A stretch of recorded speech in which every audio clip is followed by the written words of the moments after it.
let's shine the spotlight on the Minnesota Vikings, a team with a rich history, iconic players, and some of the NFL's most heartbreaking moments.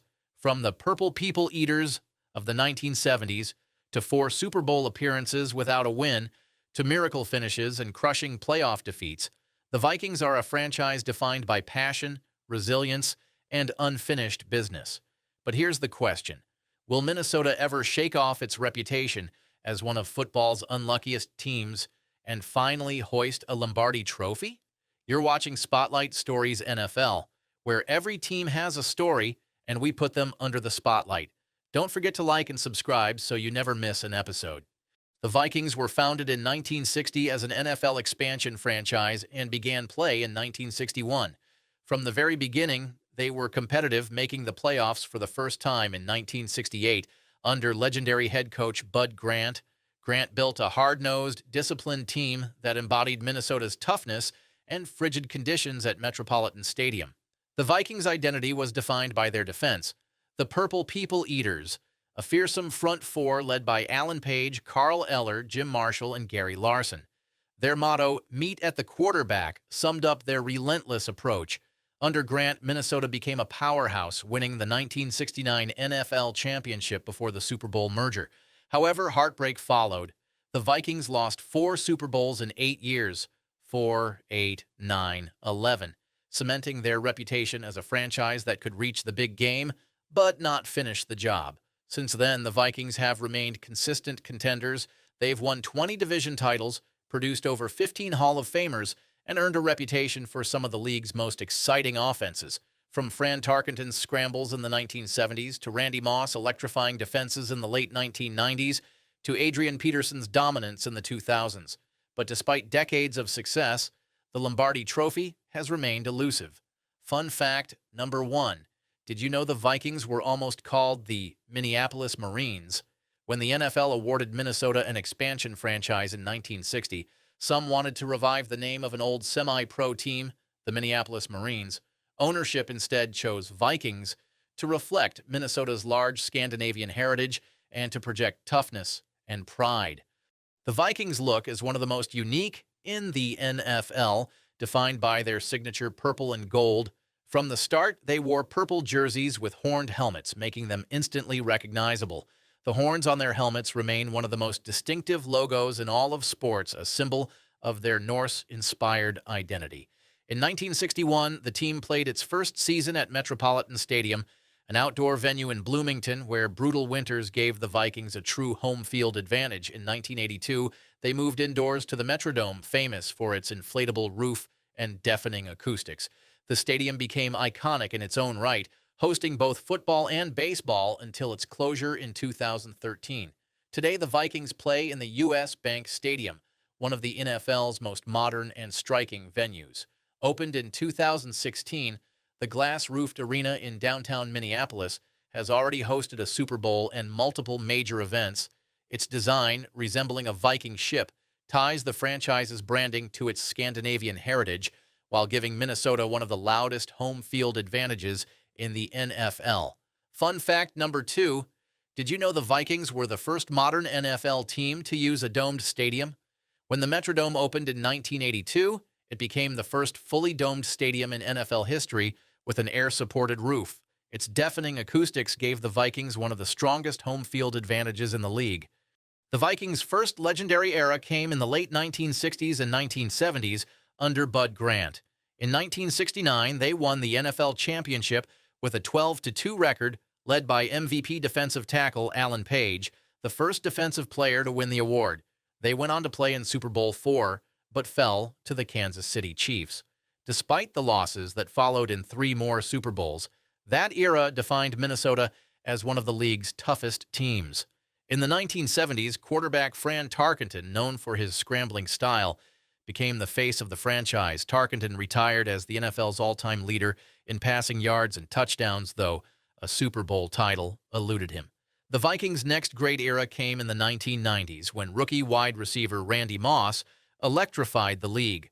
Alongside Chris Carter and quarterback Randall Cunningham, the Vikings set records in 1998, finishing 15-1 with one of the most explosive offenses in NFL history.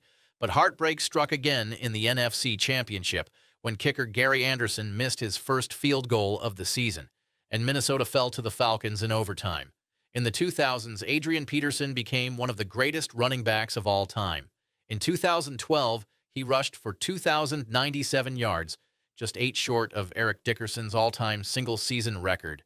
His combination of power and speed made him one of the most dominant players of his era, earning an MVP award in a quarterback-driven league. More recently, the Minneapolis Miracle of 2018 gave fans one of the greatest playoff finishes ever. With seconds left in a divisional playoff game against the Saints, quarterback Case Keenum launched a pass to Stephon Diggs, who scored a walk-off 61-yard touchdown as the home crowd erupted. While the run ended in disappointment the following week, the play remains one of the most iconic moments in Vikings history. Fun fact number 3, did you know the Vikings won their very first regular season game in an upset in their debut on September 17, 1961? The expansion Vikings stunned the Chicago Bears 37-13. Rookie quarterback Fran Tarkenton came off the bench to throw 4 touchdowns in his very first NFL game. For all their success, the Vikings have also endured crushing lows. The 4 Super Bowl losses in the 1970s still define the franchise's reputation for heartbreak. In 1998, their record-setting offense seemed destined for a championship, only to fall short in the NFC Championship after Gary Anderson's shocking missed field goal. In 2009, Brett Favre's interception in the closing moments of the NFC Championship against the Saints denied Minnesota yet another chance at the Super Bowl. The Vikings have also been haunted by inconsistency at quarterback. From Tarkenton to Dante Culpepper to Favre to Kirk Cousins, they've fielded plenty of talented players, but stability and postseason success have remained elusive. Fun fact number 4, did you know the Vikings drafted Herschel Walker twice? Minnesota first selected Herschel Walker in the 1985 NFL Draft, 5th round, despite knowing he was already signed to the USFL's New Jersey Generals. They retained his rights and later infamously traded for him in 1989, giving away a massive haul of draft picks to Dallas, a trade that fueled the Cowboys' dynasty of the 1990s. The Minnesota Vikings have produced a long list of legends who defined not only the franchise but the NFL itself. It begins with Fran Tarkenton, the Hall of Fame quarterback whose improvisational style redefined the position in the 1960s and 70s. Tarkenton retired as the NFL's all-time leader in passing yards and touchdowns, carrying the Vikings to 3 Super Bowls and giving Minnesota its first true superstar. Alongside him stood the fearsome Purple People Eaters, Alan Page, Carl Eller, Jim Marshall, and Gary Larson. This legendary defensive line terrorized offenses for over a decade, with Page becoming the first defensive player in NFL history to win the MVP award in 1971. Their motto, "Meet at the quarterback," remains etched in NFL lore. The secondary also had its own Hall of Fame leader in Paul Krause, the NFL's all-time interceptions leader with 81 career picks, many of them in purple and gold. His ball-hawking ability gave the Vikings defense another edge during its dominant years. The 1980s and 90s brought a new wave of offensive brilliance. Chris Carter, one of the best route runners and possession receivers the league has ever seen, built a Hall of Fame career in Minnesota, famous for his reliable hands and red zone dominance. In 1998, Randy Moss arrived and changed the game forever. His blazing speed and ability to stretch the field made him one of the most feared wide receivers in history. Paired with Carter and quarterback Randall Cunningham, Moss helped the Vikings to a 15-1 season in 1998, cementing his place as one of the all-time greats. The defensive front in the 90s and early 2000s featured John Randall, the fiery, undersized defensive tackle, who made a career out of overwhelming offensive linemen with his relentless motor. Known for his trademark face paint and trash talk, Randall earned 7 Pro Bowls and a Hall of Fame nod, becoming one of the most popular Vikings of all time. In the 2000s, the Vikings were defined by Adrian Peterson, one of the greatest running backs in NFL history.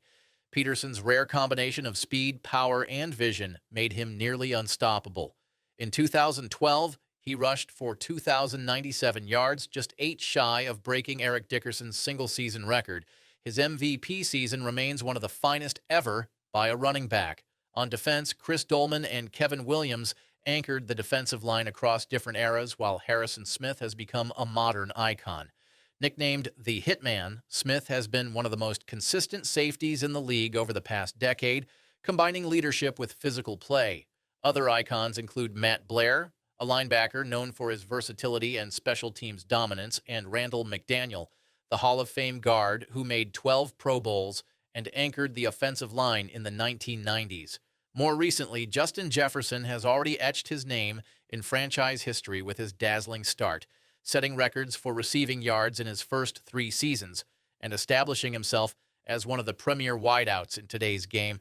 From Tarkenton's magic to the dominance of the Purple People Eaters, from Moss and Carter's aerial fireworks to Peterson's unstoppable running, from John Randall's passion to Jefferson's brilliance, the Vikings' all-time icons embody the resilience, flair, and heartbreak of a franchise still searching for its ultimate prize.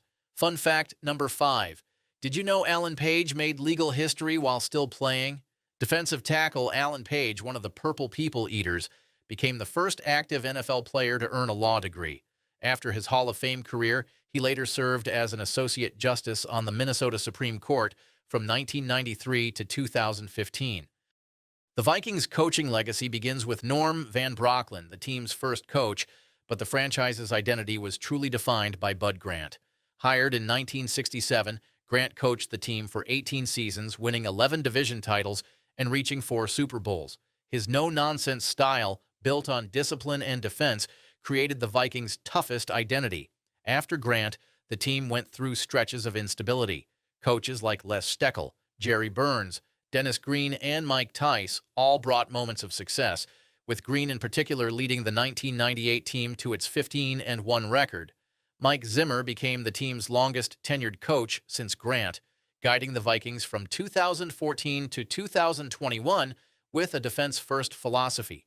Currently, the Vikings are led by Kevin O'Connell, hired in 2022. A young offensive mind, O'Connell has brought energy and innovation to Minnesota, helping maximize the talents of Kirk Cousins, Justin Jefferson, and a new wave of offensive stars. His challenge is the same as every coach who came before him: deliver the elusive Lombardi Trophy to Minnesota. The Vikings entered the 2025 NFL Draft with limited picks, but they used them carefully to address critical needs on both sides of the ball. In the first round at number 24 overall, Minnesota selected Donovan Jackson, a powerful guard out of Ohio State. Jackson is expected to be an immediate starter, giving the Vikings much-needed strength and stability along the interior offensive line. Without a second-round pick, the Vikings waited until the third round, where they added Ty Felton, a speedy wide receiver from Maryland. Felton's explosive playmaking ability should give Minnesota another vertical threat to pair with Justin Jefferson and Jordan Addison. On day 3, the Vikings turned to their defensive front, selecting Tyrion Ingram-Dawkins, a defensive lineman from Georgia, in the 5th round. Known for his size and versatility, Ingram-Dawkins projects as a rotational piece who could develop into a reliable pass rusher. In the 6th round, Minnesota made back-to-back selections, grabbing Kobe King, a linebacker from Penn State, and Gavin Bartholomew, a tight end from Pittsburgh. King brings tackling ability and depth to the linebacker unit, while Bartholomew adds another option at tight end, valued for his size and reliable hands. Though the Vikings did not have a 2nd or 4th round pick, their 2025 class was praised for its practicality. Jackson looks like a cornerstone on the offensive line. Felton provides speed and energy to the receiving core. Ingram-Dawkins gives depth up front, and King and Bartholomew add useful competition to their position groups. While not flashy, this draft was seen as a step in the right direction for building a more complete roster around Kevin O'Connell's system. From the dominance of the Purple People Eaters to the magic of Fran Tarkenton to the brilliance of Randy Moss and Adrian Peterson, the Minnesota Vikings are a franchise rich in legends but haunted by heartbreak. They've given fans unforgettable moments, the highs of the Minneapolis Miracle, the lows of missed opportunities, but the Lombardi Trophy has always slipped through their grasp. The question now is simple. Will this new era under Kevin O'Connell finally deliver the championship Minnesota has been chasing for over 6 decades, or will the Vikings remain defined by what might have been?